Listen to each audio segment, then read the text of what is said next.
नमस्कार। मैं चंद्रशेखर पांडे और जनता क्या चाहती के इस प्रोग्राम में आज हमारे खास मेहमान श्री नरेश टंडन जी हैं और ये हरदी बाजार से हैं। इनका स्थानीय निवास भी हरदी बाजार है और ये करीब भारतीय जनता पार्टी में 30 वर्ष से सक्रिय नेता के रूप में कार्य कर रहे हैं। आज इनकी पहुंच, इनकी ओहदे, इनका प्रभाव काफी प्रभावशाली है और इस क्षेत्र में और हरदी बाजार के विकास में और बीसीसीएल की वर्तमान स्थिति जो व्यवहार करती है जनताओं से, उसमें ये क्या अपनी भूमिका निभा रहे हैं और क्या विचार रखते हैं और आगे विकास के लिए क्या कार्य करने वाले हैं, इनके बारे में जाने। तो आइए हम मुलाकात करते हैं श्री नरेश टंडन जी। सर नमस्कार। नमस्कार। नमस्कार। आपके चैनल को बहुत बहुत बधाई, शुभकामनाएं। धन्यवाद सर। सर आप राजनीति में 30 वर्ष से सक्रिय बीजेपी कार्यकर्ता के रूप में जाने जाते हैं, आपका प्रभाव भी बहुत है। तो हम हमारे दर्शक जानना चाहेंगे आपकी प्राथमिक शिक्षा कहाँ से की और कहाँ तक रही? देखिए, मेरा जन्म स्थान हरदी बाजार है जी। और हम लोग यहाँ के मूल निवासी हैं, समझ लीजिए बहुत पुराने हैं जी।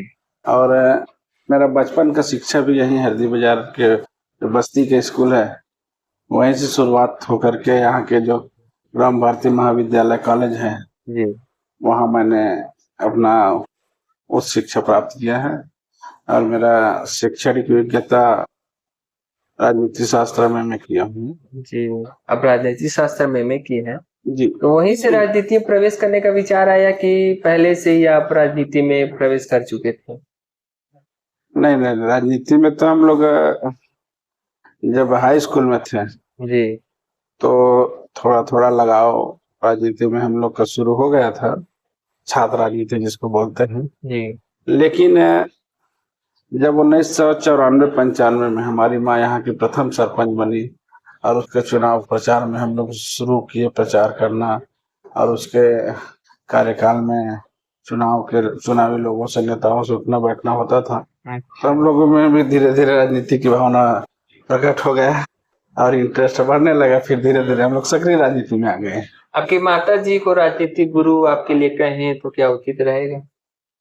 हाँ हाँ, माता जी के राजनीति से हम लोग प्रेरित है और प्रथम सीढ़ी राजनीति को उसी को माना जाए, क्योंकि हमारी माँ जब सरपंच बनी तो हम लोग धीरे धीरे लोगों की समस्या से लड़ना, उसको उठाना और उसके गांव के विकास के प्रति अपना रुचि बढ़ाना शुरू हो गया।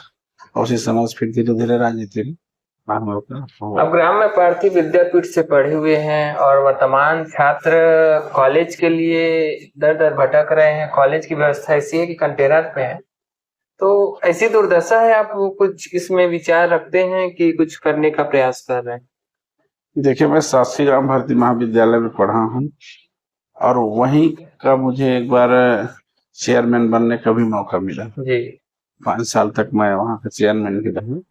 2013 से नहीं 5 साल रहा मैं और उस बीच में मैं लोगों के जो छात्र हैं उन लोगों के लिए बहुत ही विकास कार्य किया, क्योंकि कॉलेज के प्रति मेरा गांव का होने का लगाव, क्योंकि मैं भी उसी संस्था से पढ़ा था तो मेरा एक विशेष लगाव था और लगाव होने के कारण छात्राओं को समस्या था, जैसे सीसी कैमरा वगैरह का बहुत सारा समस्या था, बहुत सुधारने का प्रयास किया और उसमें अपना बहुत बड़ा आपने योगदान दिया और अभी भी मेरा कुछ सपना है कि उसको और सुधारने का प्रयास करूं, ऐसा क्या कि लेकिन अभी कंटेनर इसलिए चल रहा है क्योंकि एसीसीएल ने जो अधिग्रहण किया वो, क्योंकि जमीन मालगांव और आमगांव की भूमि में था और जब मालगांव जब आमगांव की भूमि को लोग अधिग्रहण कर लिए हैं,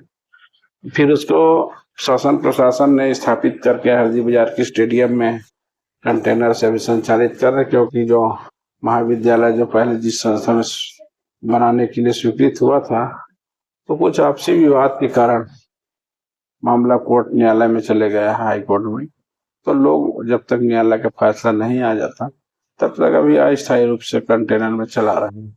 अच्छा, माननीय न्यायालय चला गया है ग्राम भारती विद्यापीठ का जो केस है, जो और जाने का कारण क्या है सर? कि भाई तो छात्र के हितों की बात है, ऐसा क्या हुआ? देखिए, मामला थोड़ा सा गांव विवाद को लेकर के था। कुछ जनप्रतिनिधि चाहे कि अपने गांव में स्थापित हो हरदी बाजार के व्यवस्थापन होना है जी इसी सेल से प्रभावित है, और कुछ ही दिनों के बाद यहाँ से अधिग्रहण होना है। लेकिन कुछ गांव वाले भी चाह रहे हैं कि हमारे नजदीक में महाविद्यालय रहे। जी, हरदी बाजार वालों को ग्राम में बहुत लगाव है इसकी, इसी कारण से। अब क्योंकि यहाँ की शान भी है महाविद्यालय, जी तो इसके लिए हम लोग भी चाह रहे हैं कि इसका कोई हल निकले, शासन प्रशासन स्तर पे जल्दी से हल निकले, हम लोग भी चाह रहे हैं। जी बिल्कुल ही जल्दी आप लगे हुए हैं तो मिलेगा ही इस कार्य। सर इस बीच आप एसीसीएल की बात कर रहे हैं, हमारा क्षेत्र एसीसीएल से बहुत प्रभावित है, जी जी। तो क्या कर रहे हैं? अभी हमने देखा कि कुसमुंडा में एसीसीएल में जो यहाँ की महिलाएं हैं वहां इतनी पीड़ित हैं कि अर्धनग्न हालत में प्रदर्शन कर रहे हैं, ऐसा नौबत आ जा रहा है। देखिए एसीसीएल में जो अर्धनग्न प्रदर्शन हुआ है जी घोर निंदनीय है, इसकी जितनी भी निंदा किया जाए कम है। एसीसीएल को जरूर चाहिए कि जो किसान अपना जमीन दिए हैं और दे रहे हैं जी जिसके माध्यम से आज खदान संचालित हो रहा है, और उस संचालन से एसीसीएल के अधिकारी जो कर्मचारी हैं उसके परिवार का गुजर बसर हो रहा है जी, उसको नौकरी मिला है।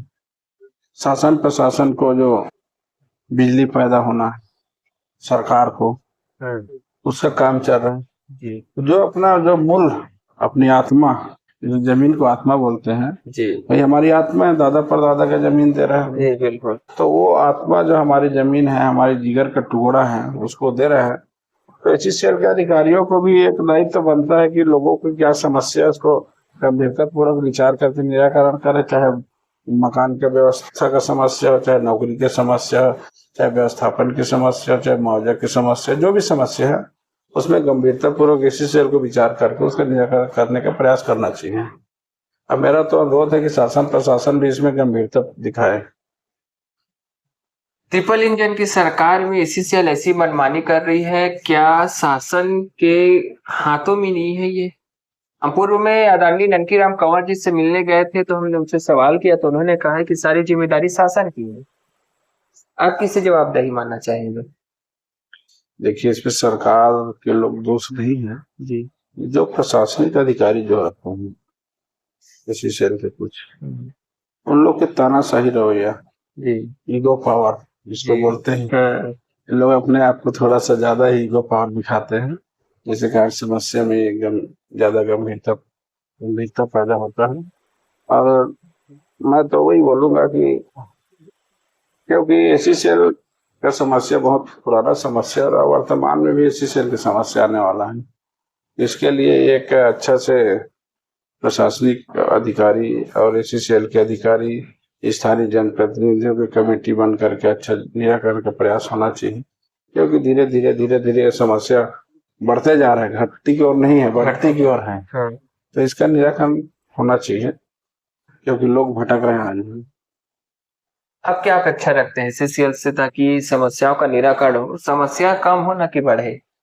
नहीं, समस्या घटना चाहिए, बढ़ने का तो प्रश्न नहीं है, क्योंकि लोग अपनी जमीन दे रहे हैं, उसको सही नौकरी मिलना चाहिए, मुआवजा मिलना चाहिए, सही बसावट की व्यवस्था होना चाहिए।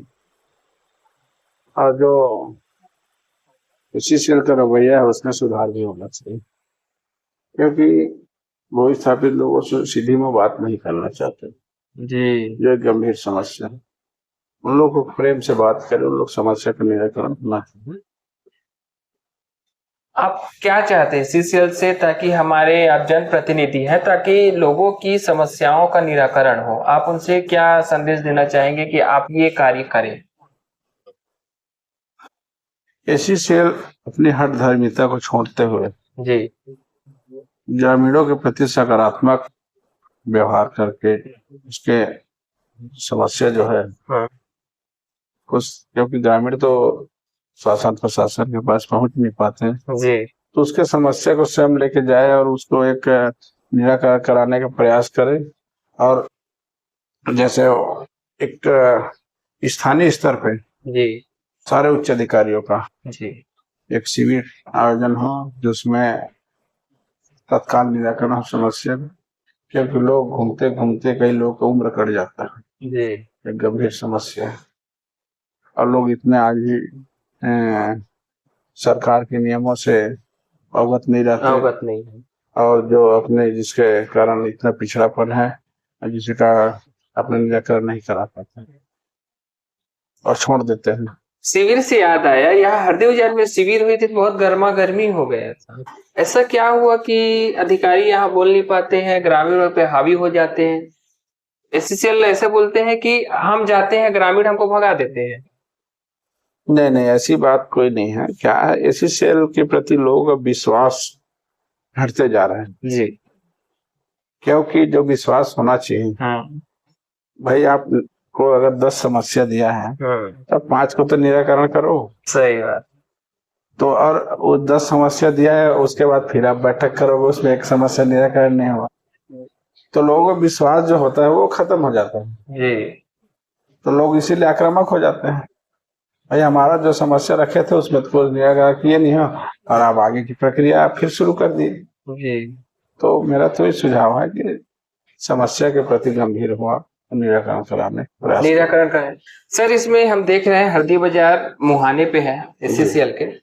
एससीसीएल बड़ी बड़ी मशीनें ला रही है, करोड़ों की मशीनें ला रही है ताकि जमीन को अधिक से अधिक और जल्दी से खाना जाए, कोयला जल्दी निकाला जाए।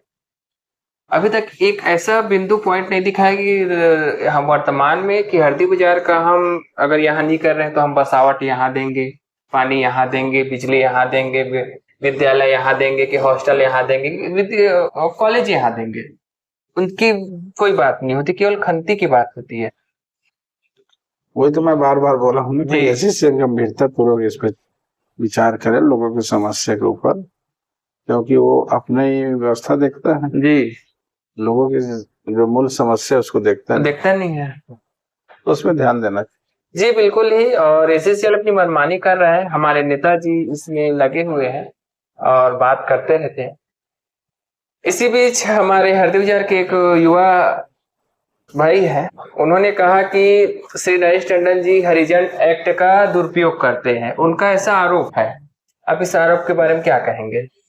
वो बिल्कुल गलत बोल रहा है जी।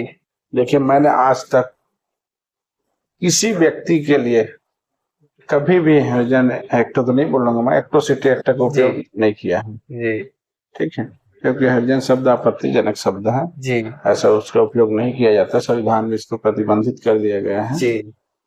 और इस तरह का अगर कोई मेरा भाई भावना रखता है उसकी सोच गलत, क्योंकि मैं ऐसा आज तक किसी के प्रति भावना नहीं।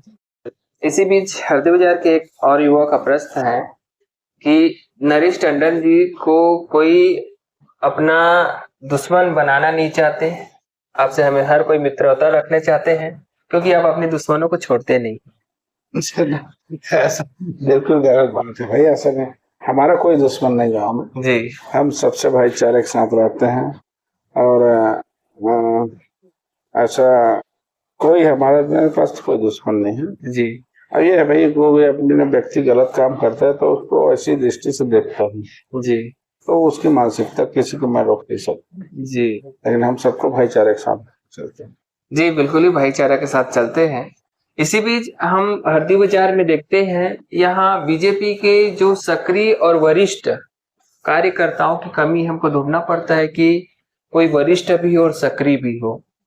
ऐसे बहुत नेता मिल जाएंगे जो वर्तमान में जुड़े हुए हैं बीजेपी की ट्रिपल इंजन की सरकार में। वरिष्ठ जैसे आप 30 वर्ष से जुड़े हुए हैं और भी कई लोग ऐसे हैं जो जुड़े हुए हैं, लेकिन ऐसी संख्या कम होने का कारण क्या है?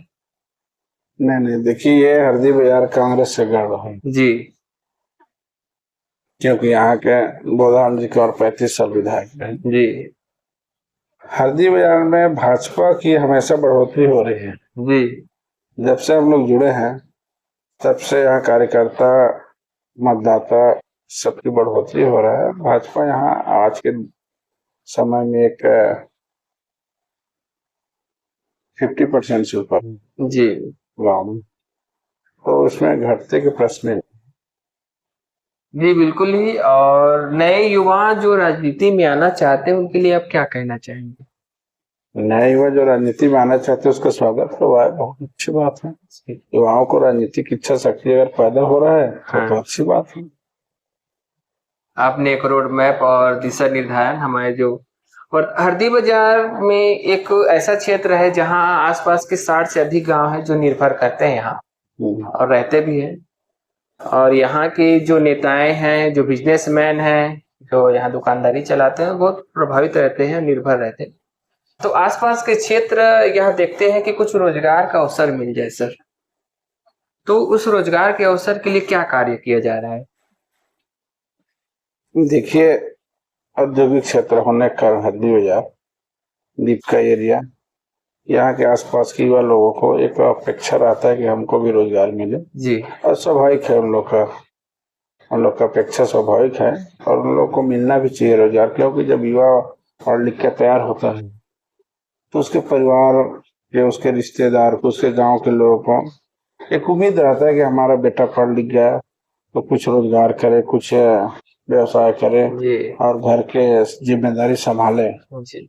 तो उसमें युवाओं को इस क्षेत्र के हिसाब से उपलब्ध नहीं हो पा रहा है, लेकिन होना चाहिए। और इसके लिए मैं तो प्रयास करते रहता हूँ कि युवाओं को रोजगार ज्यादा से ज्यादा मिले, क्षेत्रीय लोगों को ज्यादा प्राथमिकता मिले। इसके लिए तो मैं लड़ाई लड़ते रहता हूँ, शासन प्रशासन को अवगत कराते रहता हूँ, युवाओं को रोजगार मिले, क्षेत्रीय समस्या उसके लिए भी जागरूक रहता हूँ मैं। जी बिल्कुल ही, हमेशा सक्रिय रहते हैं। और कोई भी, चाहे केंद्रीय मंत्री हो, राज्य के मंत्री हो, कि प्रशासनिक अधिकारी हो, कोई भी दौरे पे रहते सर आपका लेटर पहुंचता ही है। जी जी। हाँ, वर्तमान समस्याओं को लेके। तो उनके प्रतिक्रिया क्या रहती है आपके जवाब में? उनका जवाबदेही रहता है?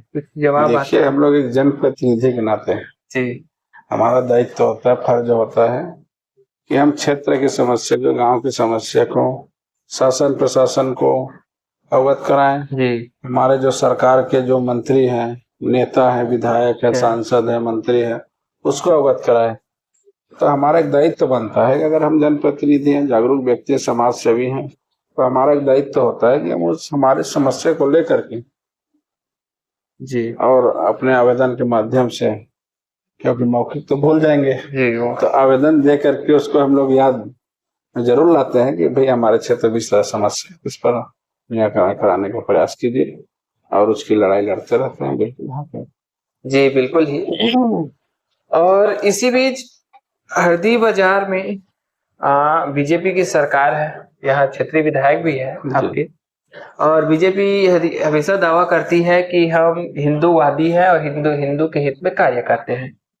तो इस क्षेत्र में हिंदूवादी विकास के लिए क्या कार्य किया जा रहा है? देखिए, भारतीय जनता पार्टी को हिंदुत्ववादी से प्रेम तो है जी, हिंदुत्व के बारे में सोचता है, सनातनियों के जो समस्या है, सनातनियों के विकास के बारे में बात करता है, तो स्वाभाविक बात है जी। और हम लोग का तो हिंदू धर्म के प्रति एक अलग लगाव है जी, क्योंकि अपना धर्म है। हाँ। और इसकी जो भी समस्या है, अगर हम लोग तक आता है तो हम लोग जरूर प्रयास करते हैं कि उसकी समस्या का निराकरण हो, और धर्म के जो हमारे अनुयायी हैं वो शांतिपूर्वक रहें, और उसकी जो समस्या है, हमारे जो साधु संत जी हैं, जितने भी संत महात्मा हैं, वो हमारे लिए आगामी होते हैं, और सबका हम लोग सम्मान करते हैं, और उसकी जो भी समस्या है अगर हम लोग तक आता है तो निश्चित रूप से प्रयास करते हैं उसकी समस्या का निराकरण हो। इस क्षेत्र की हरदी बाजार में ऐसी क्या प्रमुख समस्या है जिसका आप समाधान करना चाहते हैं? देखिए, हरदी बाजार में तो अभी विकराल समस्या ऐसी सेल कही है जी, क्योंकि उसमें गांव के लोगों को जो पेयजल समस्या है, नौकरी की समस्या है, मुआवजा की समस्या है, व्यवस्थापन की समस्या है, सर्वे की समस्या है, तो बहुत सारा समस्या है। इसको तो हम लोग को अभी तो बहुत और मुखर रूप से आवाज उठाने की जरूरत है, और आने वाला दिन में हम लोग इसको जोर शोर से उठाएंगे और लड़ाई लड़ेंगे जनता के लिए। मुख्यमंत्री श्री भूपेश बघेल जी सदन में बोलते हैं, एक पेड़ माँ के नाम, बाकी पेड़ जंगल अडानी के नाम, ये क्या है? नहीं, उसमें ऐसा नहीं, हम लोग के पार्टी का नीति है भाई, एक पेड़ माँ के नाम लगा रहे हैं, उसमें हम लोग पूरे 7 पूरे पार्टी के लोग, कार्यकर्ता लोग, सब हम लोग एक पौधा लगा रहे हैं जरूर। और पौधा जानते हैं आप, हम लोग के जीवन के लिए जरूरी है। तो दीपक बघेल जी जो बोलते हैं वो गलत जी पोस्ट करना था तो हमने देखा कि ग्राम पंचायत रलिया में कि एक निवासी है पुष्पांजलि महन, और सिंगरौली, मध्य प्रदेश सिंगरौली जिले में उसके साथ प्रत्येक रूप से बलात्कार हुआ, हत्या हुआ, ऐसा आरोप लगाया जा रहा है। वहां की पुलिस जो व्यवस्था है सहयोग नहीं कर पा रही है अच्छे से। तो आप हमारे क्षेत्र के स्थानीय नेता हैं, तो क्या उनके लिए करना चाहेंगे या क्या संदेश देना चाहेंगे जो संगठित होकर उनके लिए खड़ा ना हो पाए? देखिए, हमारी रलिया ग्राम की जी जो हमारी बहन है पुष्पांजलि महन, जी वो सिंगरौली में पढ़ाई कर रही थी, और उस पढ़ाई के दौरान उसको कहीं कुछ लोगों के द्वारा उसके साथ सुनने में आया कि घटना घटित हुआ है। बहुत निंदनीय घटना है, क्योंकि एक छात्र रही है जी और वो भी डॉक्टर की छात्र रही है। और हम तो कहेंगे कि उसके जो भी आरोपी हैं उसको सरकार तत्काल पकड़े, और पकड़ करके उसको कठोर से कठोर सजा होनी चाहिए। और हम तो फांसी की मांग करेंगे उसके लिए। ऐसी जी बहुत निंदनीय घटना इस व्यक्ति ने कृत्य किया है, बहुत ही निंदनीय घटना है। उसके लिए कठोर से कठोर कार्रवाई होनी चाहिए। जी बिल्कुल ही। और हमारी बहन पुष्पांजलि मान के साथ हमारे स्थानीय नेता कदम से कदम मिलाकर चलने के लिए तैयार हैं और चल भी रहे हैं। जी जी। सर, आप वर्तमान युवाओं के लिए क्या संदेश देना चाहेंगे, चाहे राजनीति में हो चाहे व्यवसाय में हो, क्या संदेश देना चाहेंगे ताकि उनका जो भविष्य आखिर तरक्की की ओर हो? देखिए, भारत देश युवाओं का देश, जी और इस देश के, इस गांव के और प्रदेश के सभी युवाओं को जो लगन से अगर काम करेगा, चाहे वो किसी भी क्षेत्र में, चाहे राजनीतिक क्षेत्र में हो, चाहे पढ़ाई के क्षेत्र में, चाहे कृषि के क्षेत्र में हो, चाहे व्यवसाय के क्षेत्र में, अगर युवाओं में जोश, जो जज्बा होना चाहिए, जी तो निश्चित रूप से उसको कामयाबी मिलेगा। उसको कोई नहीं रोक सकता। युवाओं को संदेश है मेरा, को अपनी शक्ति, युवा जो शक्ति है उसको देश के विकास के लिए लगाए, परिवार के विकास के लिए लगाए, समाज के विकास के लिए लगाए। ये मेरा संदेश है, क्योंकि युवा में ऐसा जो शक्ति, जोश होता है, वो कुछ भी कर लेगा। जी तो मेरे लिए युवाओं के लिए संदेश है कि वो अपने देश के लिए लगाए अपना जोश, अपनी ऊर्जा। तो ये रहे हमारे लोकप्रिय नेता श्री ललेश टंडन जी, और हमेशा सक्रिय रहे हैं और युवाओं के लिए कार्य करते रहे हैं। और आप भी अगर कुछ भी इनसे जानकारी लेंगे और कभी भी मदद मांगेंगे तो बिल्कुल संपर्क करिएगा। और सर, हम हमेशा खड़े हुए हैं वहाँ पे। बिल्कुल, मैं समाज सेवक हूँ और समाज सेवक के नाते आपके लिए जरूर मैं तैयार रहता हूँ। जी धन्यवाद सर, आभार।